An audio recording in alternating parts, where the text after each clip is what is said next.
Welcome to the Business Chop, where challenges, success, rewards, and solutions to entrepreneurship collide. Let's chop it up.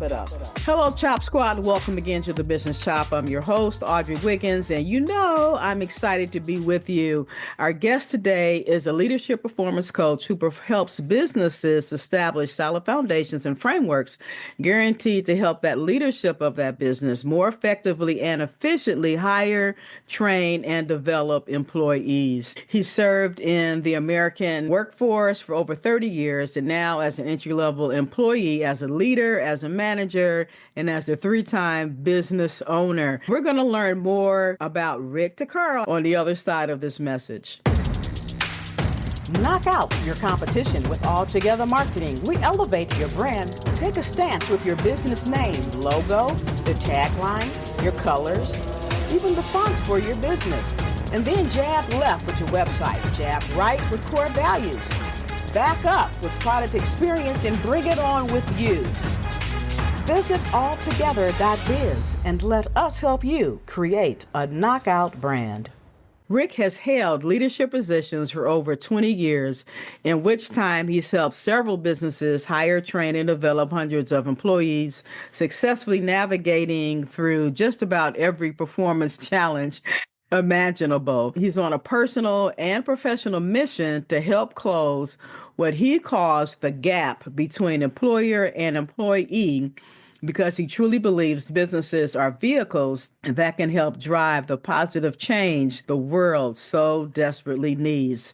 Rick Tuquero, welcome to the Business Shop. Thank you so much, Audrey. I really appreciate you letting me take the time to be here. My first question that I always like to break the ice with is tell the Chop Squad, share with us a couple of fun facts, something that we may not know about you. Oh, yeah, shoot. I remember one is that I used to DJ for nightclubs. I used to do that, and it led into a professional wedding DJ business. But the cooler things about that was that I was actually able to get in on a radio station, one of the main radio stations in Oklahoma City for a spell. And then I also did some like scratching, beat mixing competitions at some of the venues they had downtown as well. So the other fun fact is the opportunity I had to go on a special project at Blue Origin, which was helping a company that put if anyone's ever seen the rocket for Jeff Bezos' race to space still, there's a big black feather on the side of it. And I was there.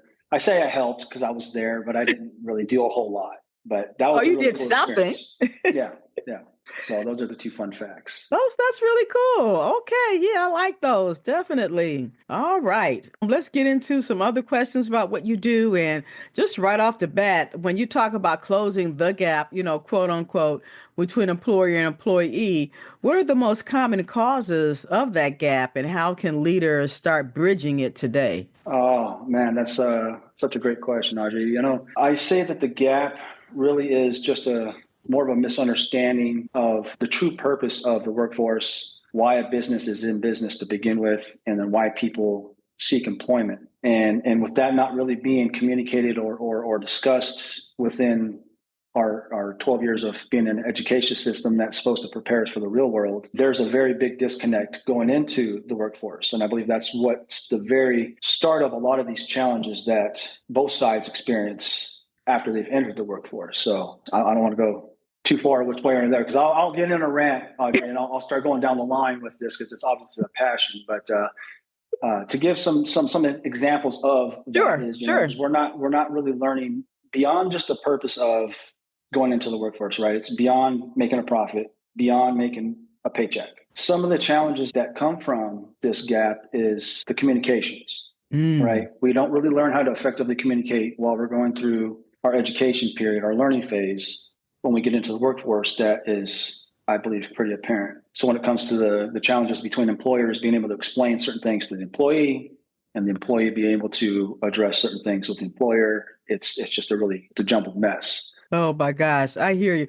With over your 20 years in leadership and experiences, as a three-time small business owner, how has your approach to hiring and developing talent evolved over the years? One thing I've noticed is that a lot of employers will have kind of more of a a very similar routine or set of questions that they ask employees. Being there to witness, learn, and then actually apply these things, hiring people myself, it's brought that even more of an attention to the things that aren't being discussed during the hiring process.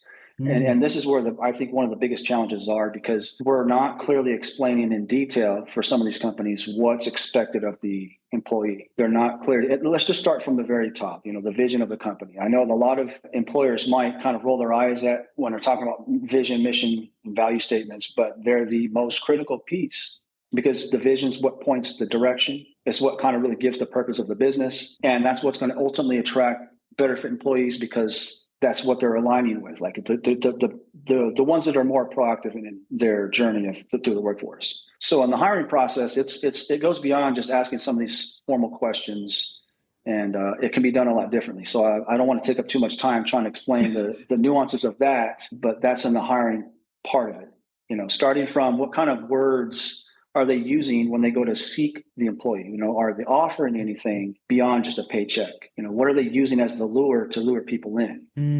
When it comes to the training part, I've seen that a lot of companies, when I was as an employee being trained and then moving into a training as a trainer position over the years in many different companies, there's some distinction between knowing something and being able to effectively train it to someone else. Just because you know something well, you could have done it for 30, 40, 50 years, but it doesn't mean that you're going to really be able to effectively train it to someone else just because you know it. Yeah. That's one major distinction I think a lot of people are overlooking. And maybe they're at the mercy of that anyway. So that's an issue. So, and just because somebody wants to do something doesn't mean that they're going to be the best to do it. So there's just a quick overview of that. And then the process of the training, if you don't have a very set structure to it, the trainer could get lost in describing or explaining certain things that aren't quite as relative. So a lot of time can be lost if they don't understand that there could be a better way. Yeah. And I believe that a lot of people experience that. And then the challenge is, not to go too far with it, on the other side, I've heard from so many employees, their frustrations of not getting the proper training that they feel that they need that's going to help them excel. Whether it's intentional or not intentional, that's a different story. But that's really just kind of the scratching the surface of the training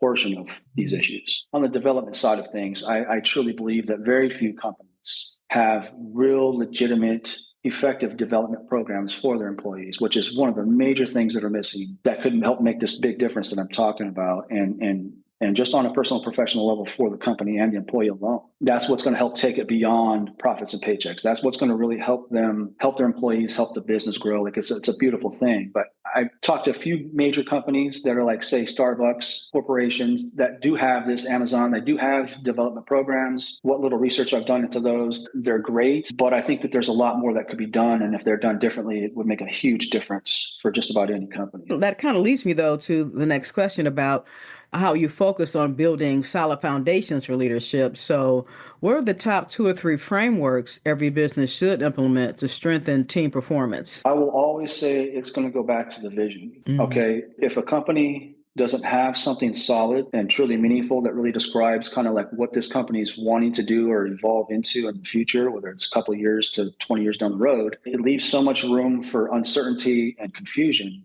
beyond that, because it's just kind of like more or less you're just now showing up to support the company's products, employer side of it, as well. So clearly define the vision. And if a company thinks they have a clearly defined vision, I've seen so many personally on both sides, again, from as an employee and as from leadership positions, employers that have a vision, they really do. I've heard it, I've listened to it, I've seen it. But I've seen that the next challenge is that their ability to properly communicate that to the majority of the people that they need assistance from, largely the employees. There's a disconnect right there. That's part of where I help come in and kind of help figure out, is it you don't have one clearly defined yet, or you haven't properly communicated, and then from there. So the vision, the mission, and the values. That would be my top suggestion to anyone. Don't take it lightly. It's not a statement just to be put on a wall. There's other things that we would do to continue to follow this up, to know that we're living and breathing this stuff, because that's the whole thing. The missions that help drive you towards the vision. And then the values are what helps keep the company on track. They know, okay, this is how we're attracting more better fit employees. And this is what we're leaning on when it comes down to standing on merits and being able to make sure that employees aren't going too far off track, whether it's intentional or otherwise. So to make sure that they're clearly defined and that they're getting properly communicated to the employees or whoever else needs to understand it. So, can you share a story where you helped a business turn around performance challenges through your coaching, and what was the breakthrough moment? yeah, no, I do have one that instantly comes to mind. There was a period where I was helping a company go through a huge hiring spree, a lot of work coming in, and we had a handful of employees that would constantly show up to work late. And on this particular industry, it wasn't a whole lot of room. Like if that really had a big impact on the overall project and delivery time. So I kind of helped work through that process of, for one, making sure that everybody knew that we were going from reprimand forms and sheets to development forms. Okay. And that's where that concept really came in. Because like, why would we reprimand anyone? This is all based off of you're coming in, we're going to help develop you into something greater than you were before, whether you leave or stay here. So it's all about developing. So when we're addressing an issue, it's based off of the performance and how we're going to make it better. I mean, we can say it's looking at a bad thing, but so this was on attendance, people coming in late. And for whatever reason, I said, okay, I wanted to help them understand, look, this person says it's only 5 minutes late. I'm only 2 minutes late. I'm only 10 minutes late. And I said, okay, when you got hired in, we discussed that the start time was this. Okay. If we were to give leeway, where do you suggest that we draw the line at? Because at some point, I would like to hope that you would agree that it becomes negligent or it becomes too much. So everybody's got their own point of view as far as what seems to be okay if it's just, a few minutes to 10 minutes late. Where do you suggest we draw the line at? Because at some point, we still got to use that to go forward, which was originally the actual start time that we discussed. So I kind of leaned into it like that and then spoke about it in several ways and kind of went through this. It took about 2 months maybe for it to really stick and people to really not just accept it, but really appreciate what was going on there. And they kind of seen a whole different perspective. So again, like saying we could lay down the frameworks and the foundations for people, but I think that one of the bigger challenges is having some leadership in place that has the ability to really have the patience and the ability to communicate effectively just to help understanding come to surface and put it in a way where it's not blame or on anyone else. It's just, this is what it is. And we're going to lean on the merits of this. This is why you showed up. This is why we hired you. And we kind of go from there. Get your brim on. Since 1972, American Hat Makers has been dedicated to the art of fine hat making. Their diverse selection caters to outdoor adventurers, style-conscious individuals, and hat enthusiasts just like me. With a focus on meticulous detail and quality materials, I love wearing their hats. Embrace your own spirit of adventure and individuality. Visit bit.ly/hats now, bit.ly/hats now, or use our affiliate link in the show notes to view their vast selection of men's and women's styles. Rick, many business owners struggle with time management. You kind of talked about due to team issues, sometimes, the time management can get away. So how does your method help leaders reclaim their time and reduce burnout? I'm grateful you asked that question, Audrey, because it's definitely, I'm sure, one of the most thoughts of any business person at the forefront, especially when it comes into something like this. I would let them know that at some point, some kind of effort's going to have to be put in to make things different or better. I can't promise anyone, and nor would I want to, that it's going to be very quick and smooth sailing. And it's all going to boil down to each individual's business's personal, professional situations about what kind of time we need. But when it comes down to going through the effort of putting these foundations and frameworks into place, from then on, for the life of the business, it's going to completely dramatically reduce a lot of the unnecessary time, the wasted time, money, and energy that comes from not having these things in place. And when I say for the life of the business, because once they're there, you can adjust them. You might need to every once a year, 2 to 5 years or something. But for the most part, the essence of it, the basic fundamentals really aren't going to change. They haven't since the workforce has been in force or gone. And it just, I don't see until robots and AI take over, I don't see it changing anytime soon on the basic fundamentals, which AI and robots are a whole different challenge that are being faced right now as well. So, but once they go through and they actually complete this and get these things done, they're going to have more free time because it's going to help direct current leadership onto how more effectively to hire, train, and develop their employees. And one of the other big challenges I think a lot of businesses are facing is if they do have great leadership in place, someone that's truly aligns with the vision, mission, and values, and that's there, they're going to support it in the best way they can, as close to as the owner or the founder would prefer. The challenge then is what happens if they need to leave at any given time. These frameworks and this foundation is going to help them more quickly get someone else up to par that they feel is a good fit to fill that leadership position, whether it's within or they got to hire someone from without, it's going to get them up to par a lot quicker. So they're going to save a ton of time there. The training alone is going to save them a ton of time. I mean, when I help them build this simple framework out for their training program, and then it's just getting in there and working with their leadership on how to basically implement these frameworks. Before we get to that last question here, how can we get in touch with you? You know, what's your website? Yeah, the website is rickytacademy.com. I believe I have all my socials set up. I'm not a very techie guy, so but I'm pretty sure all the socials are set up to be like at rickytacademy.com, whatever that last portion is of LinkedIn, Facebook, Instagram, right, and TikTok. That would be the best way, probably, to go to the website. They get a little bit more information there. And then I have, a little deal there if they wanted to download. It's a couple free things that I call it like the Performance Starter Kit. Oh, cool. That they could get, obviously they got to put their email in there so I can email it to them. But if they're interested in that. All right. That's fantastic. So I really appreciate that, Chop Squad. Make sure you definitely head on over to Rick's website and, grab those resources, get in touch with him so you can take it to that next level. And so your employee relationships and your business can grow forward. Rick, when we're thinking about that employee relationship, can you expound upon some of the challenges there in that relationship?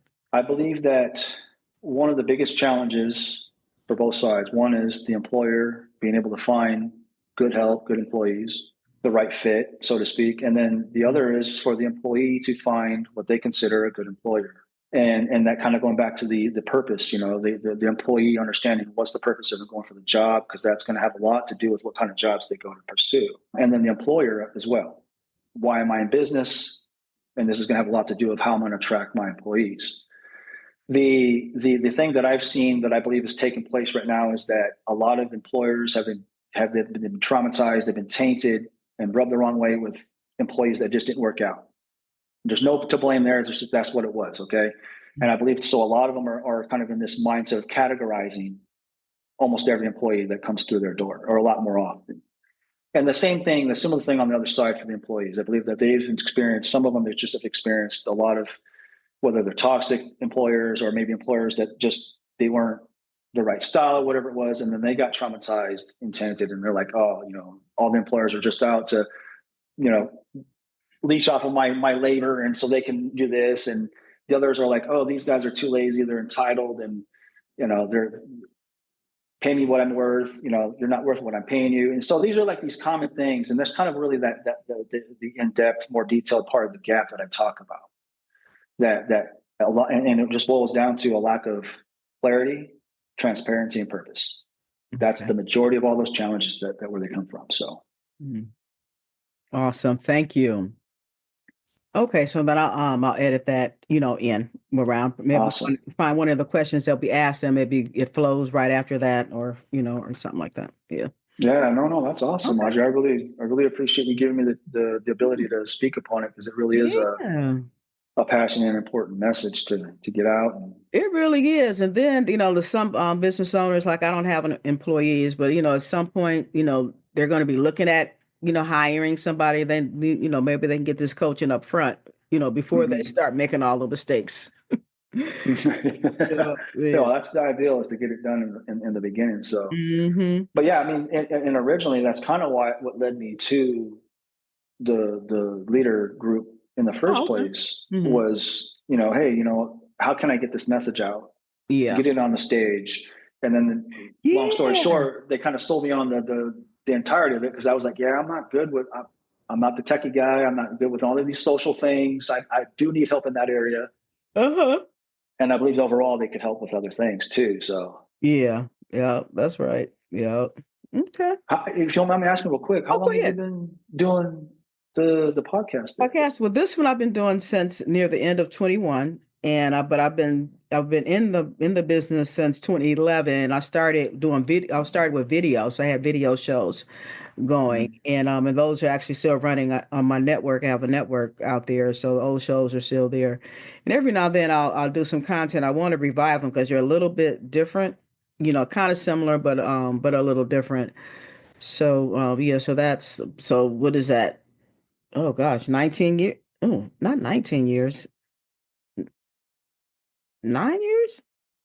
No, 2011. So that, oh no, oh goodness, 14 years.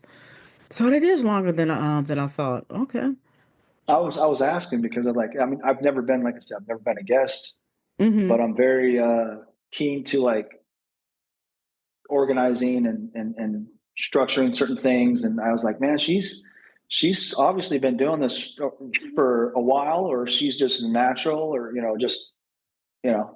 So A lot of mistakes, and as you see, still making them. But but yeah.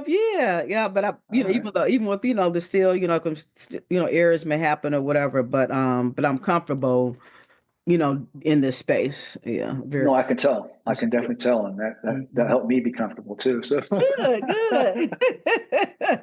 Yep. So you'll be is ready for your next one then, your next yeah. podcast.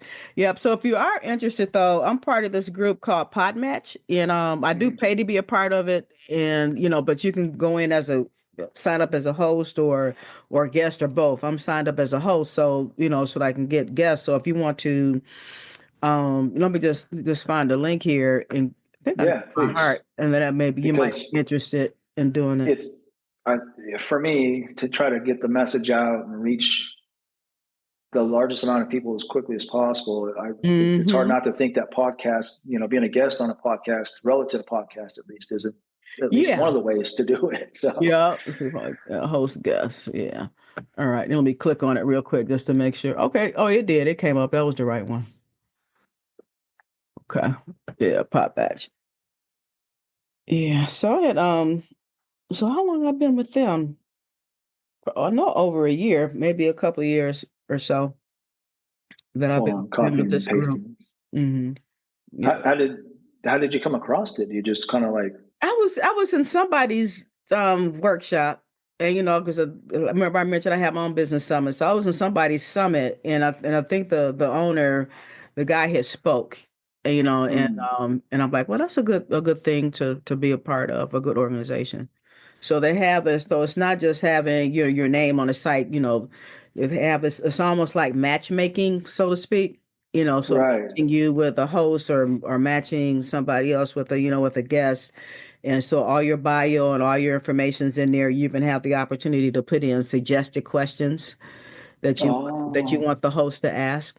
And that's usually, cool. yeah, so usually I always honor those questions. You don't just, sometimes it might be a list of 20s, but depending on how long your podcast is, they may ask, 4 or 5 of those questions, and then, add their own, because I always ask about the fun facts. That's a standard question, and then I almost said it again, nuggets, wisdom nuggets. At the end, yeah. So always, that's for my uniqueness, always add those, and then there's Yes. classes and workshops that they have. Yeah. So then they have like what is it called? Podcast They Made Simple is like one of the names. It's all the same organization. So they give Okay. workshops and seminars. Some free. Some paid but minimal. Cost. So I think Sure. they have something coming up now. I think it's on the 17th. I can't remember, but I think it's quarterly or something like that. And so they have a guest track and a host track. And usually, if you can't Nice. do it, it's usually recorded. So you'll be able to go back. So it'll have speakers, come in. But yeah. Yeah. No, that's good Mhm. stuff. I know. I'm gonna. I'm more likely gonna sign up Okay. to go do that just to like I said, part of it is we moved out here. I mean, I'm Mhm. locally. I'm just Are literally you in Oregon reestablishing. again? No, Oklahoma. Yeah. No, Oregon. no, no. Oregon. Yeah. Oregon. Okay. So Okay. just on a local person to person level, I'm reestablishing connections up Mhm. here. Yeah. Um, so, Okay. but yeah, no, I really appreciate it, Audrey. You're This is welcome. really cool. I Yeah. mean, if When did there's you? a No, I was gonna say, when did you move out here? When did you guys move? we've been out here for now about 6 months. Oh, okay. It's and I'm asking, this is from a personal standpoint. Yeah. I was 48 and a half. And so I said, oh, by the time I'm 50, I'm gonna move to Las Vegas. And because back then it's every place is always developing and growing. But at that point, when I was looking at it, they had the one university, the hospital, and it was like a growing area. I was looking at Henderson, Nevada. and I really wanted to move out there. I had my nail studio then, and I got it all planned out and got, I was all, then I got cold feet and I never did it. And I just talked to my niece about it, maybe last year, one of my nieces, and said, I remember when you were talking about moving to Vegas. Now she's coaching me, right? And you didn't do, you could have thought about, you said you didn't have a job or you couldn't find one. You could have got any job. You could have worked in the casino and been a dealer, whatever, So my mind was more closed. If I had a certain mindset and it was real narrow, so I didn't do it. But I'm telling you this because I know you're a man of faith. When I woke up this morning, usually, I dream every night. But then if I wake upon some of the challenges there in that relationship. Yes, absolutely. I believe that one of the biggest challenges for both sides, one is the employer being able to find good help, good employees, the right fit, so to speak. And then the other is for the employee to find what they consider a good employer. And that kind of going back to the purpose, the employee understanding what's the purpose of them going for the job, because that's going to have a lot to do with what kind of jobs they go to pursue. And then the employer as well. Why am I in business? And this is going to have a lot to do with how I'm going to attract my employees. The thing that I've seen that I believe is taking place right now is that a lot of employers have been traumatized, they've been tainted and rubbed the wrong way with employees that just didn't work out. There's no to blame there. It's just, that's what it was. Okay. And I believe so. A lot of them are kind of in this mindset of categorizing almost every employee that comes through their door, or a lot more often. And the similar thing on the other side for the employees. I believe that they've experienced, some of them, they just have experienced a lot of, whether they're toxic employers or maybe employers that just, they weren't the right style or whatever it was. And then they got traumatized and tainted, and they're like, oh, all the employers are just out to leech off of my labor. And so they can do this. And the others are like, oh, these guys are too lazy. They're entitled. And, they're paying me what I'm worth. You're not worth what I'm paying you. And so these are like these common things. And that's kind of really the in-depth, more detailed part of the gap that I talk about. And it just boils down to a lack of clarity, transparency, and purpose. That's the majority of all those challenges that where they come from. So awesome. Thank you. Rick, as we close out, I always like to ask my guests to drop a wisdom of nugget, a wisdom of nugget. Oh boy, that sounds like a blooper, right? Thinking about, any business leader who might be feeling overwhelmed or by team challenges or, but still believes that, in their mission, they're going down, the ship is going down, they're going to go down with it. So what's your nugget of wisdom? I love it. Audrey, real quick, I always like one of my famous sayings is, Michael Jordan in his prime dropped he missed a few shots. So I think we're all pretty good, what we got going on. I would say this, it's got to be something beyond profits and paychecks. And I'm sure a lot of businesses are out there and they're definitely wanting to make some kind of bigger impact beyond the profits and paychecks. These four elements, they are extremely critical and beneficial to clearly define, properly communicate, and get them implemented as quickly as possible. Just know that it's going to be the purpose. If there's no other purpose to show up to work beyond a paycheck, then it's going to be so hard to get the most out of employees or attract the right employees. So I would say figure out what it is that you're really wanting to use. And from my biased opinion is that's what's going to help, I don't want to say save humanity, but keep us strong and prosperous as a people, regardless of our differences. Because I just like to believe that, we're not waking up just to go survive and earn a paycheck, pay bills, and hopefully retire with a few dollars in our pocket. And as far as I can tell, after over almost 47 years on this planet, businesses in general are the only thing that I can think of that have the ability to help humanity on scale, whether it's just on a financial level, help you get a little bit better head on the finances, or to help people come into their realization of what they're really passionate about, what they're really good at, and help that lead the way into what the rest of they do with their lives. So thank you. I appreciate that word of wisdom. Chop Squad again. You got to go of mine here. Plug into them. One last thing. Yeah, sure, Rick. Go ahead. On a little bit more of a tangible, like in the workplace thing, connect with your employees, find a way to establish the relationship with them and let them know that you genuinely care. And that's going to go so far. Yeah, absolutely. Thank you, Rick. Really appreciate your time and expertise today. Thank you, Audrey. Appreciate it. Thank you for listening to The Business Shop. We hope that you were able to glean valuable information from our guests and that you will download and share this podcast. Your rating and review is much appreciated.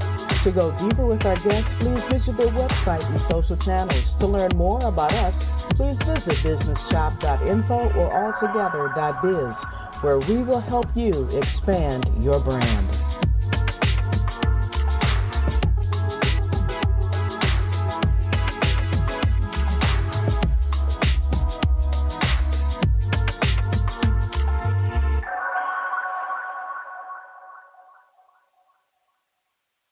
Thank you for listening to The Business Chops. We hope that you were able to glean valuable information from our guest and that you will download and share this podcast.